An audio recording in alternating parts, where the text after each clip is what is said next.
We all know the stories of Allied POWs held by the Japanese, men tortured, starved, and worked until their bodies gave out. We've heard of the Soviet soldiers taken by the Germans, entire camps turned into mass graves, lives extinguished by cold, hunger, and bullets.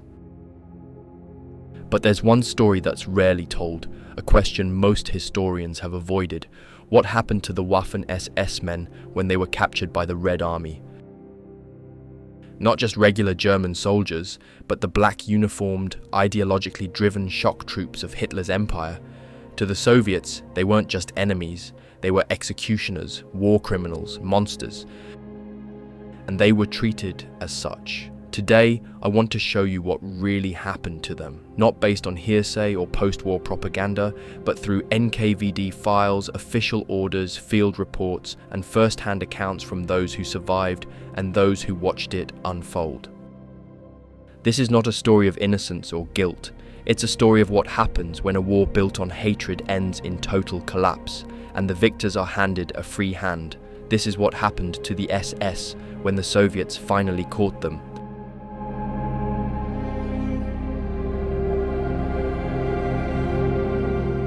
May 1945 did not mark the beginning of peace for everyone.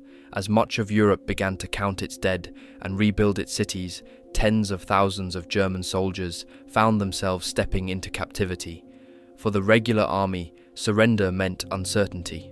But for the men of the Waffen-SS, it meant something else entirely. These were not viewed as ordinary soldiers by the Red Army. They were seen as political warriors, symbols of the ideological war between Nazism and Bolshevism. That view didn't emerge in Berlin's ruins. It had taken shape years earlier, across hundreds of kilometers of burned-out villages, frozen forests, and shattered cities. From the first months of the Eastern Front in 1941, the Soviet state and its military organs began treating captured SS soldiers as an entirely separate class of prisoner. They were not seen as men merely following orders. They were treated as extensions of the regime itself. In the early days of Operation Barbarossa, SS units such as Das Reich, Totenkopf, and Wiking formed the spearhead of the German advance. Their reputation was one of discipline and aggression, and their battlefield record soon added to that legend. Totenkopf was among the first SS divisions to reach the Meuse River in 1941. Das Reich participated in the brutal fighting for Orel and Bryansk. By the end of the first winter, these divisions had suffered catastrophic losses. Leibstandarte SS Adolf Hitler, for example, had been reduced to a fraction of its original strength by January 1942, plagued by frostbite, exhaustion, and attritional Soviet attacks. And yet, the SS continued to serve as the regime's ideological sword, a separate force from the regular army, bound not just by command, but by loyalty to an idea. That loyalty had consequences when the tide of war began to shift. We knew exactly what would happen if we were captured by the Soviets. No one had to say it aloud. It was just understood. For an SS man, capture didn't mean being taken to a camp.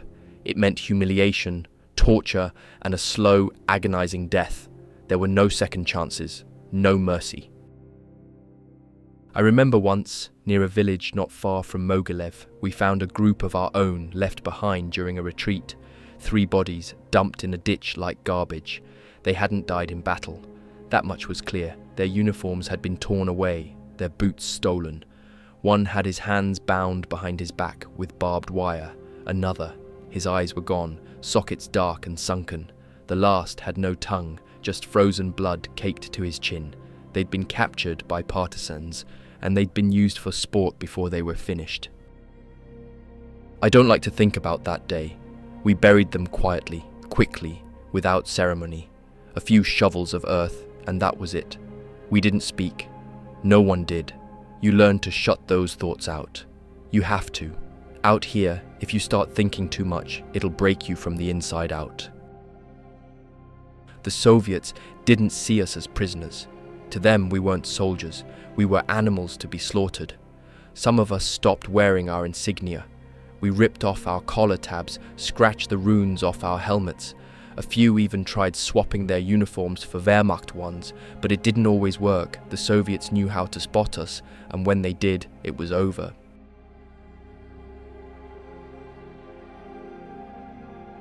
By 1942, as the German advance stalled and Soviet counter-offensives began to take shape, the Red Army was capturing larger numbers of enemy troops. It was during this period, especially around places like Demyansk and Rzev, that the NKVD, the Soviet Internal Security Force, began implementing structured filtration systems to classify prisoners. Captured soldiers were not processed uniformly. Each was interrogated, categorized, and sorted. Special attention was paid to identifying Waffen-SS personnel. In some cases, identification was immediate: collar tabs, cuff titles, or the distinctive SS blood type tattoo inked under the left arm. But many soldiers, anticipating retribution, had removed their insignia, burned their documents, or tried to blend in with the Wehrmacht. The NKVD adapted quickly, cross-referencing names with captured files, relying on denunciations and noting linguistic details. They developed a system that became increasingly efficient. From as early as 1942, Soviet filtration camps near the front began separating Waffen-SS prisoners into a different stream of captivity. Unlike regular army prisoners, who were eventually moved to formal POW camps, SS men were often held in special sections of transit camps under closer watch with harsher interrogations. These actions were not improvised. NKVD Order No. 001735, issued in December 1941 and further expanded in 1942, outlined how to screen and classify enemy personnel. While the order's public language was clinical, internal NKVD documents made clear that the Waffen-SS were viewed not just as enemy combatants, but as ideological threats. Many would not be registered as prisoners of war at all, but rather as Spetskontingent, special category detainees, subject to different handling. The term removed them from any Geneva protections and placed their fate entirely under Soviet discretion. The Soviet hatred for the Waffen-SS was not born out of a single battle. It grew with each burned village, each partisan attack, and each encounter with elite SS formations along the front. Units such as Das Reich and Viking had carved their names into the Soviet memory through repeated engagements, fierce, often close range, and marked by stubborn defense.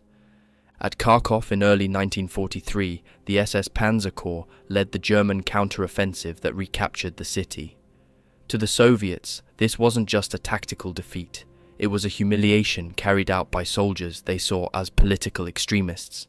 The Soviet press, especially newspapers like Pravda and Krasnaya Zvezda, began amplifying the distinction. The Wehrmacht was the enemy, but the Waffen-SS were the enemy's heart. They were described not merely as fascists, but as professional executioners.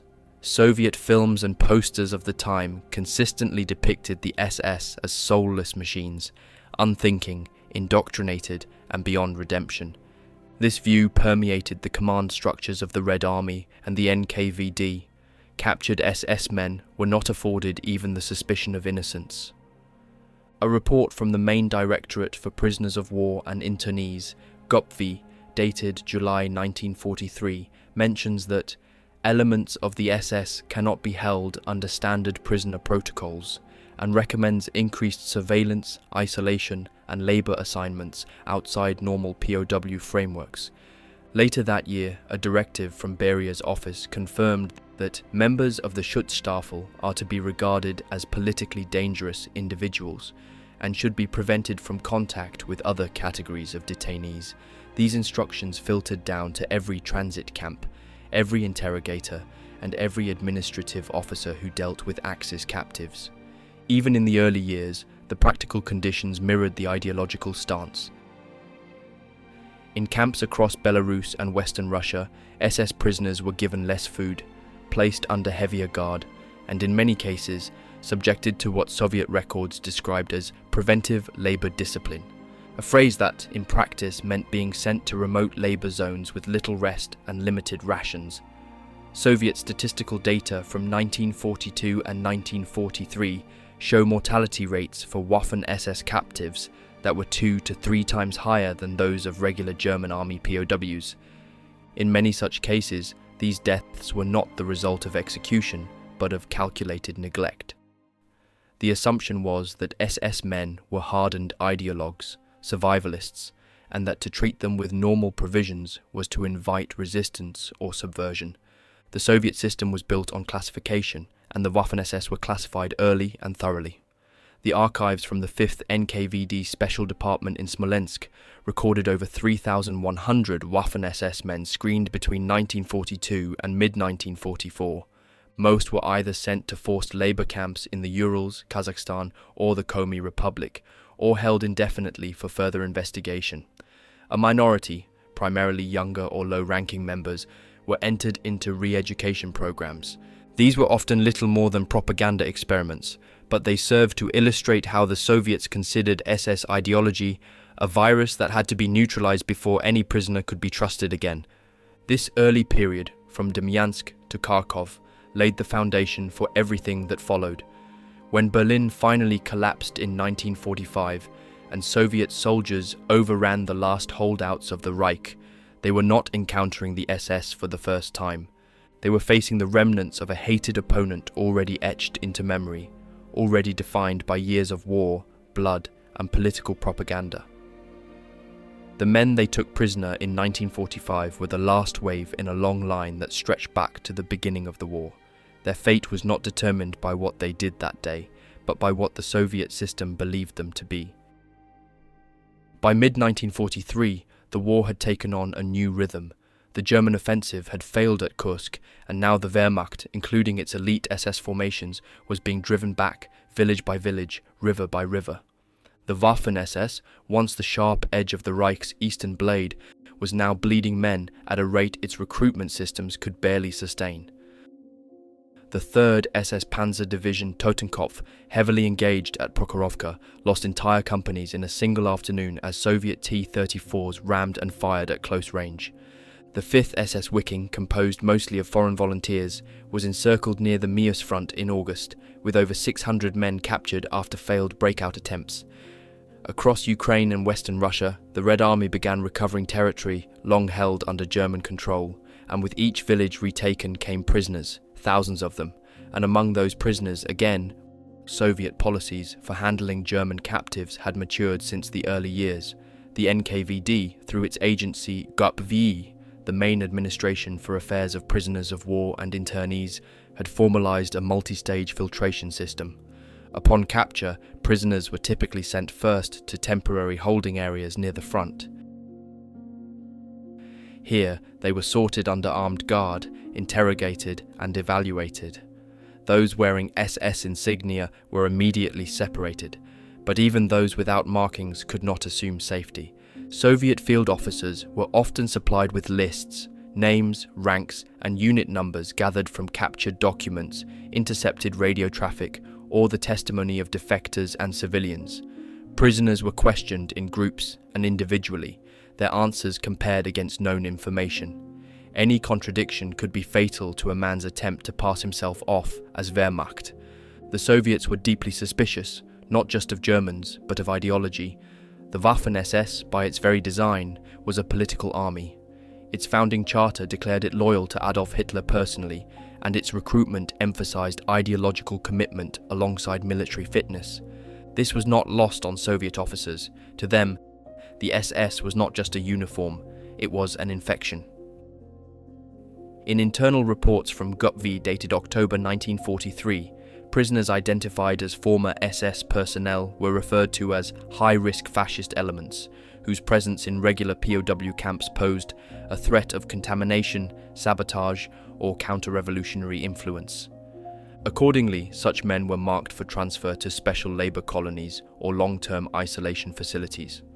Unlike Wehrmacht prisoners, who under certain conditions could expect to be exchanged or used for limited reconstruction duties, the SS were excluded from such possibilities.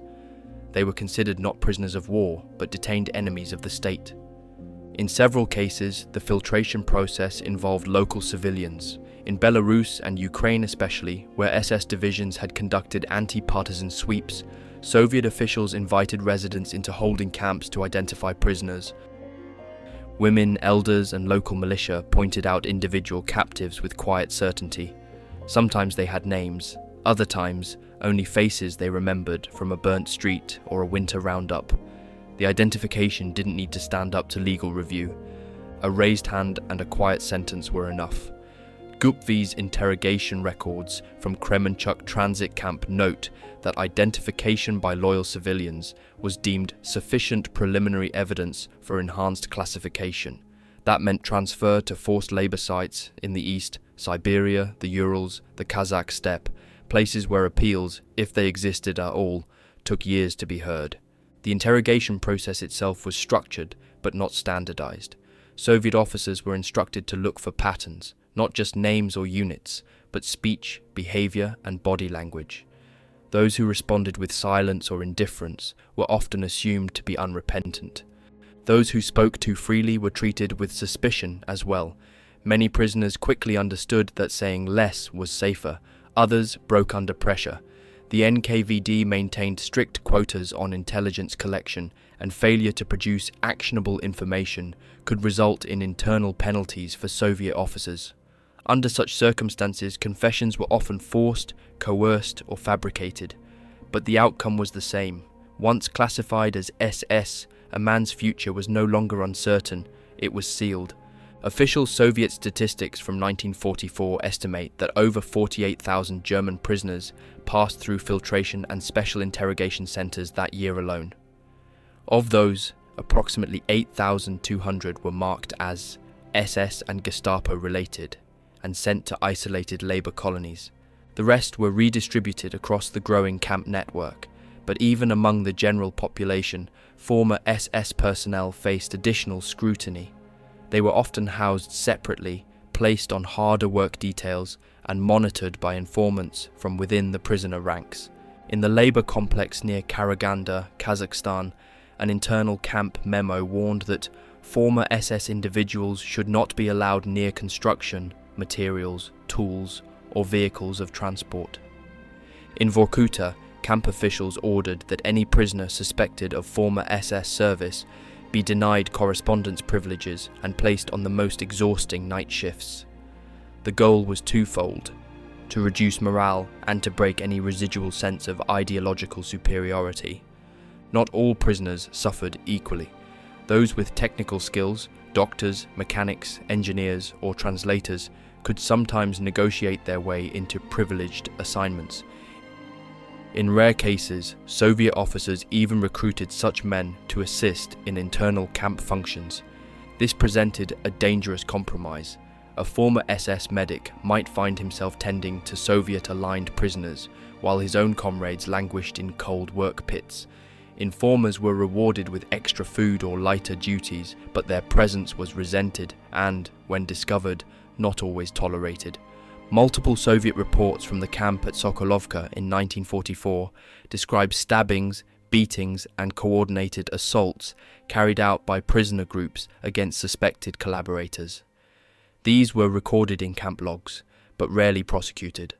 The guards understood the tensions, and sometimes allowed them to play out without interference. For the Soviet state, these camps were not merely places of internment, they were instruments of ideological erosion. Education officers were appointed to oversee prisoner reform, though in practice their methods were limited to propaganda lectures and poster campaigns. In some camps, screenings of Soviet films were held in drafty wooden halls, depicting heroic partisan struggles and the moral decay of fascism. Prisoners were required to attend, seated in rows under the supervision of armed guards. Occasionally, prisoners were asked to write confessions, memoirs, or statements of ideological repentance. These texts were collected and filed, not always believed, but archived nonetheless as a record of submission. Soviet officers saw in the written word a symbolic breaking of the enemy's will. Even a forced confession was a small victory. As 1944 wore on and the front moved westward through Poland and into the Baltic states, the number of captured SS men grew. Some were taken in organized surrenders. Others were caught during retreats, separated from their units, or pulled from civilian hiding places. In Latvia, following the collapse of Army Group North, hundreds of Latvian legionnaires, members of the 15th and 19th SS divisions, were captured during rearguard actions near Tukums and Dobele. Many were interrogated by Soviet units from Smersh, the counterintelligence branch, and handed over to the NKVD. In Estonia, similar actions took place following the fall of Tartu. The treatment of foreign SS volunteers varied slightly from that of German-born members, but the underlying classification remained the same. They were seen as enemies, not only of the Soviet state, but of the international proletarian order. Their nationality did not spare them. If anything, it deepened the offence. For the Soviets, a Norwegian, Dutch, or Latvian fighting in the SS represented treason against the working class on a global scale. The transit from capture to labour camp could take weeks or even months. Prisoners were marched or transported by rail, often in overcrowded cattle cars, with no food beyond what the guards provided, sometimes a ladle of soup, sometimes nothing. Upon arrival at permanent labour colonies, prisoners were registered again, assigned numbers, and issued uniforms made of coarse, itchy fabric. Their names were reduced to tags. Their pasts, whatever they had been, were now irrelevant. Former rank held no value, and personal history carried no weight except as liability. Those with SS records were denied access to clerical work, kitchen duty, or any post that required relative comfort. They dug, hauled, broke rock, cleared roads, felled trees.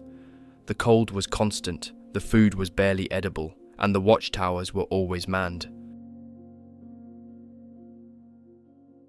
By the end of 1944, the Soviet Union held more than 2.3 million Axis prisoners.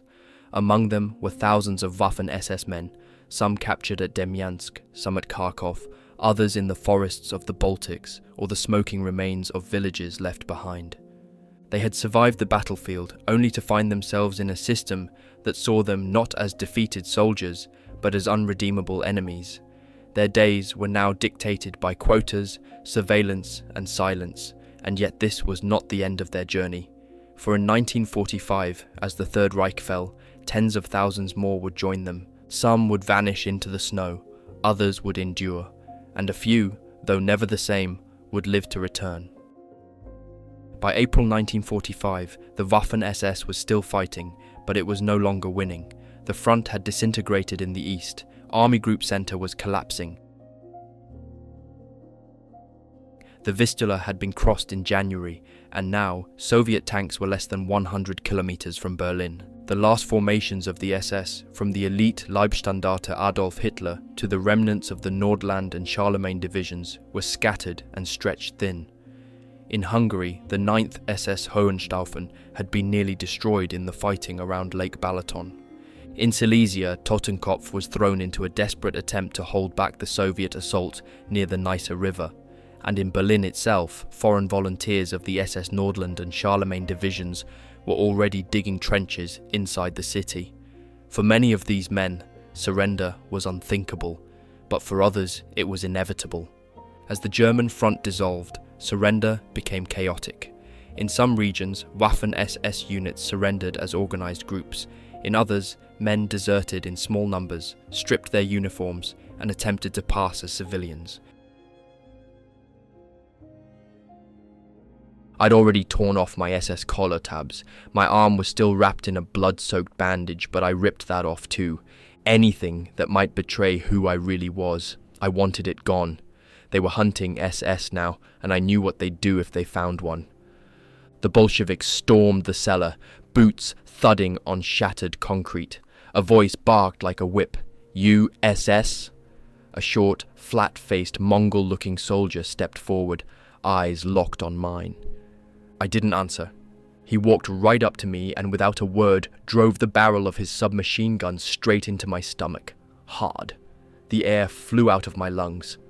"USS! USS!" he kept repeating, spitting the words into my face like bullets. His finger hovered near the trigger and I thought, this is it. Any twitch, any flicker in my eyes, and I'm dead. So I forced something onto my face. Not a smile, not a no, just emptiness. He stared a moment longer, then gave up and moved on. Outside, they were dragging men into the streets, asking the same question, USS? And if the answer was yes, or if the face looked too German, too proud, they were executed on the spot, shot like dogs. I saw it. Then came the amputations. The Soviet medics didn't use anesthetic, just hacksaws and muscle. Men were screaming, biting down on rags. Some didn't scream at all. They were already gone. I got a cup of coffee and a bandage. Lucky me. And then the Soviets started laughing. Berlin kaputt! Hitler kaputt! They shouted like children mocking a dying animal. Germania kaputt! I just sat there, stomach bruised, face blank, pretending I was someone else. Someone they wouldn't kill. But the Soviet intelligence services were prepared. By the spring of 1945, the NKVD had issued multiple circulars to frontline commanders instructing them on how to identify and isolate Waffen-SS personnel from the masses of German prisoners of war. These included not only the obvious markers, tattoos, uniforms, cuff titles, but also lists of names, serial numbers and regimental orders captured during the retreat. SMERSH, the Soviet counterintelligence agency, operated in tandem with frontline units to interrogate prisoners as they were rounded up. Often, these interrogations took place within hours of surrender. The Soviets understood that the Waffen-SS, despite its fragmentation, still carried a symbolic weight. These men had been trained and indoctrinated as ideological soldiers. They had been the first into the Soviet Union in 1941. And now, in 1945, they were the last line of defense before Berlin. In Soviet propaganda, this mattered. The press began publishing articles with headlines that reinforced a consistent image. The SS were the architects of German militarism, the bearers of Hitler's direct will. They were not soldiers, they were political instruments, and therefore their capture was not a military act, but a political cleansing. In May 1945, the Red Army entered Berlin. The city was in ruins. Among the prisoners taken in the final battles were hundreds of SS men, many of them foreigners, French, Scandinavian, Dutch, Belgian, Latvian, Estonian, captured wearing SS insignia or holding out in the final bunkers of the Reich Chancellery, the Tiergarten and the government quarter. In the northern sectors of Berlin, soldiers from the 11th SS Volunteer Panzer Grenadier Division Nordland fought to the last shell. Some surrendered only after their ammunition was gone and their unit leaders had been killed. Others attempted to break out westward toward American lines. Many were captured before they reached the Elbe. For the Soviets, this sudden influx of Waffen-SS prisoners presented both a challenge and an opportunity. The challenge was logistical. Thousands of men, many injured or half-starved, needed to be processed. The opportunity was political. Their capture could be turned into a display of Soviet triumph, not just over Germany, but over fascism as an ideology. Interrogation centers were quickly set up in Berlin, Dresden, Poznan, and other occupied cities. SS prisoners were sorted, identified, and moved east, often by foot or train, to temporary camps. Some were sent to holding facilities in Poland, while others were dispatched directly to transit centers within Soviet territory. Declassified Soviet records from June 1945 show that over 76,000 German POWs had been processed in the Berlin region within the first 2 weeks after the city's fall. Of those, approximately 8,600 were identified as Waffen-SS personnel. This number included both Germans and foreign volunteers. The Soviets categorized them under special category prisoners, a term previously used during the war but now codified into Soviet occupation policy. These prisoners were separated from the Wehrmacht, denied contact with other German captives, and often held in isolation under NKVD authority rather than the Red Army or General POW administration. The treatment of these prisoners varied by region and classification. Some were sent directly to gulag labor colonies deep in Soviet territory. Others were held in interrogation facilities for weeks or months, sometimes awaiting transport, sometimes simply awaiting orders. In certain cases, foreign volunteers were approached by Soviet agents offering them deals: cooperate, denounce your commanders, or work as translators in exchange for better treatment. Most refused, a few accepted. Nearly all were eventually sent east. In these post-war months, the propaganda value of the SS remained high. Soviet newsreels occasionally featured groups of captured SS men being marched through the streets under armed guard. These images were used to portray the final defeat of fascism, reinforcing the message that no ideology could withstand the will of the Soviet state. Articles in newspapers like Pravda and Izvestia described the Waffen-SS as Europe's criminal elite and emphasized their ideological education, their oaths to Hitler, and their actions in battle. Less about individual guilt and more about collective identity. To be a member of the SS in the eyes of the Soviet state was to be guilty by definition. In practice, this meant that Waffen-SS prisoners, regardless of age, rank, or record, were subjected to the harshest tier of Soviet captivity. Most were denied access to male or family contact.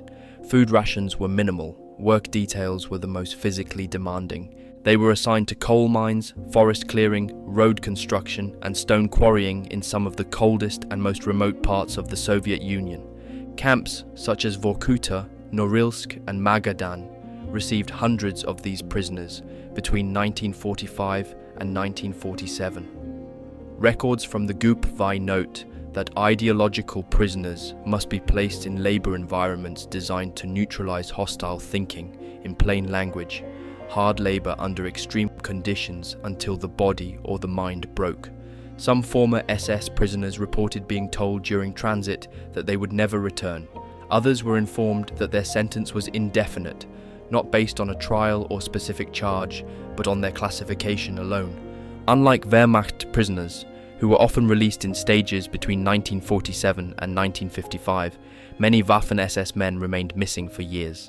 Some disappeared into the gulag system entirely. Soviet records from the late 1940s list thousands of unresolved detentions, a bureaucratic term that often meant the prisoner had died, escaped, or was never properly registered in the first place. Among those who survived, the memory of the post-war years was not just one of captivity, but of erasure. They were not interrogated for information, they were interrogated to confess. It's interesting because many Waffen-SS soldiers knew exactly what surrender would mean. They had seen the Soviet front, not only as combatants, but as instruments of Hitler's war in the East. Whether they had taken part in anti-partisan operations, held defensive lines near villages, or merely worn the wrong insignia, most understood the truth. The Red Army would not view them as soldiers, it would see them as symbols, and symbols, once captured, had to be broken. That knowledge shaped the way the Waffen-SS fought, especially in the last stages of the war. They did not expect mercy, and often they did not ask for it. The slogan, "We never surrender," wasn't just rhetoric. In many units, it became a survival instinct. At battles like Narva, Budapest, and the Silo Heights, Waffen-SS troops fought with a desperation that defied tactical logic. They were not merely holding ground, they were holding a line between life and the captivity they had come to fear more than death. In the forests of the Narva front, Estonia, the men of the 20th SS Division, Estonian, and the 11th SS Nordland fought off Soviet attacks for over 6 months in 1944. Veterans of that line later recalled that retreating into Soviet territory was never an option. In March of that year, the Nordland's Norge and Denmark regiments held the Tannenberg Line against waves of Soviet assaults, using machine gun nests, anti-tank positions, and artillery in what one Soviet officer described as the most stubborn resistance we encountered outside Leningrad. The SS troops knew the terrain, and they knew what was behind them. For many, the choice was simple: hold the line or be taken, and they already knew what being taken would mean. By this point in the war, stories of Soviet captivity had filtered back through the ranks, men who had survived early encirclements. Demyansk in 1942, Kharkov in 1943, had passed on whispered accounts of interrogation, disappearances, and long rail transports to places no one returned from. In some cases, the few who had been exchanged or released spoke of isolation, starvation, and political re-education inside camps whose names were not listed on maps. For the younger volunteers, especially the foreign ones, this was sobering. Some had joined the Waffen-SS with visions of an idealized Europe or martial adventure. Now, in their last days of combat, they faced the reality of what those black uniforms had come to represent. On the Hungarian front, where the 9th and 12th SS Panzer Divisions were deployed in early 1945, orders came down in several units, no surrender under any circumstances. In the February fighting around Lake Balaton, the last major German offensive in the east, elements of SS Division Hitlerjugend held their ground against overwhelming odds. When one company was encircled near Simontonia, Soviet troops offered a chance to surrender through loudspeakers. The response was a coordinated counterattack. The SS platoon leaders, mostly men in their 20s or younger, knew what capture would mean. Soviet field propaganda often claimed that SS men would be processed and re-educated, but few on the ground believed it. In internal debriefs taken from captured Soviet prisoners, the Red Army had been instructed that Waffen-SS men were not to be treated as regular POWs. The rumours, reinforced by evidence and the actions of the enemy, spread fast among the German lines. Joachim Peiper, commander of the 1st SS Panzer Regiment, famously told his men in the Ardennes that they would never be taken alive by the enemy. While that offensive was in the West, and the Americans generally treated prisoners in line with the Geneva Conventions, Peiper's ethos echoed that of many Waffen-SS leaders, particularly those with Eastern Front experience. Men like Fritz Langanke, an SS tank officer and Knight's Cross recipient, later spoke of the internal assumption that Soviet captivity was a death sentence. This belief shaped how units behaved. Even when outnumbered, encircled, and without ammunition, many Waffen-SS formations did not raise the white flag. At the Battle of Berlin, the situation became terminal. The 33rd SS Volunteer Grenadier Division Charlemagne, composed mostly of French volunteers, was among the last to defend the government quarter. Over 300 of them entered Berlin in April 1945. By the end of the battle, fewer than 40 were alive. They had chosen to stay even when offered the chance to flee. The same was true for Nordland's remnants. SS Sturmbannführer Joachim Ziegler, commanding what was left of the Nordland Division, reportedly told his officers that surrendering to the Soviets was not surrender, but sentencing. His unit held the Reichstag's northern approaches until the bitter end. Few were taken alive. Those who were would disappear into NKVD custody, never heard from again. There were exceptions, men who did lay down their arms. Some were exhausted, wounded, or simply too disillusioned to fight any longer. But even among those, the consequences were understood. In May 1945, after the surrender of Army Group South, the Soviet forces in Czechoslovakia took in large groups of SS men from Das Reich and Totenkopf. One SS junior officer captured near Brno reportedly told his interrogator, "I knew when I put on the cuff title this would be the price." That cuff title, whether it read Das Reich, Totenkopf, Wiking or Nordland, carried with it not just a name but a legacy. It marked the wearer in Soviet eyes not as a soldier but as an embodiment of a system the USSR had vowed to destroy. Soviet interrogation reports from May and June 1945 reveal that many captured Waffen-SS men showed little resistance during questioning, but also little hope. In one transcript from Poznan, an SS NCO told his captors, "You don't need to ask me what I did. I know what you believe this fatalism was common." For many, especially those who had served on the Eastern Front since 1941 or 1942, there was no illusion left. They had seen the burning villages, the frozen forests, the encircled regiments, and now they were part of the final reckoning. Some still hoped for Western intervention.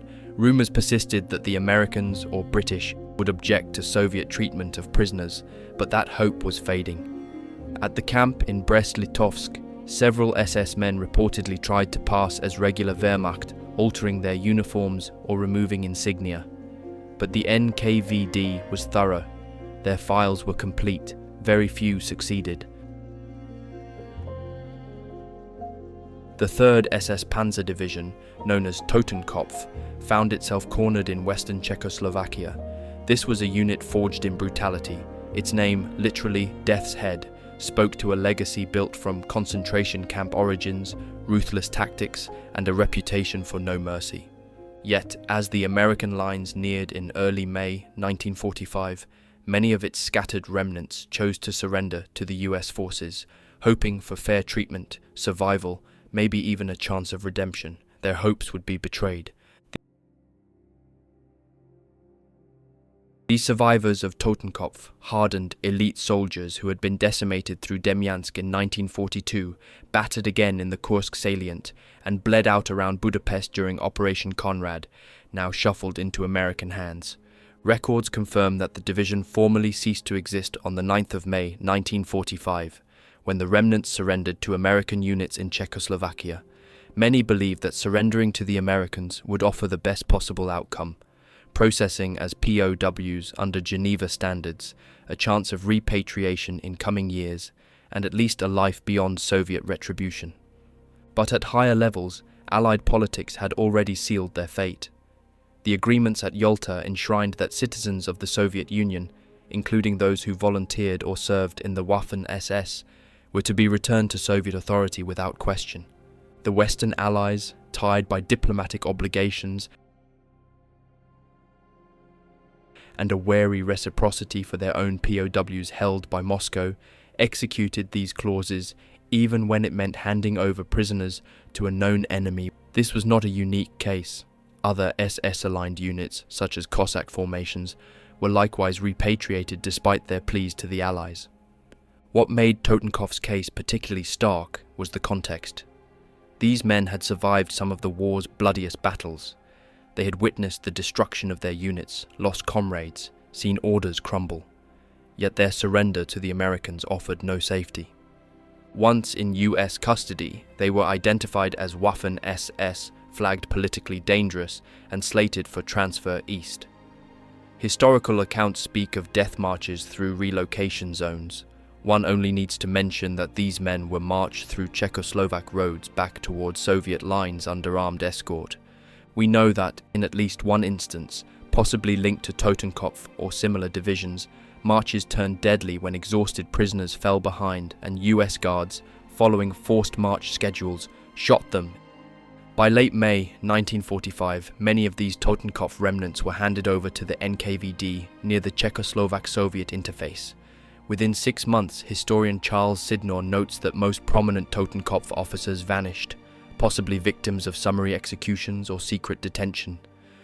Totenkopf officers like Becker were recorded in German archives as having been transported into Soviet detention with no recorded outcome. Their fate is emblematic of a Cold War dawn that had already begun in those final war months. These were not ordinary military prisoners. To the Soviets, Totenkopf represented ideological extremism incarnate. The Geneva Conventions no longer applied. Instead, classification by the Soviet system labeled them as special detainees, political criminals rather than POWs. As with SS prisoners handled earlier in the war, they were funneled into labor camps across the Soviet interior, especially in the gulag system. What happens next is inferable, though partially undocumented. Totenkopf men in NKVD hands experienced the same fate as other Waffen-SS detainees: forced labor, harsh conditions, high mortality, or indefinite detention for ideological reform. Records show that among these groups, many never re-emerged.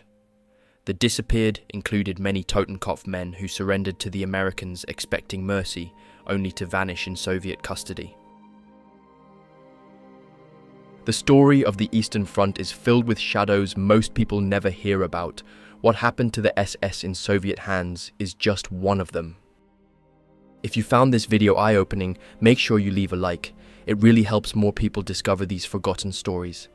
Subscribe if you want to hear more untold accounts of the war, drawn from diaries, archives, and testimonies that rarely see the light of day. And let me know your thoughts in the comments. Thanks for watching, and I'll see you in the next episode.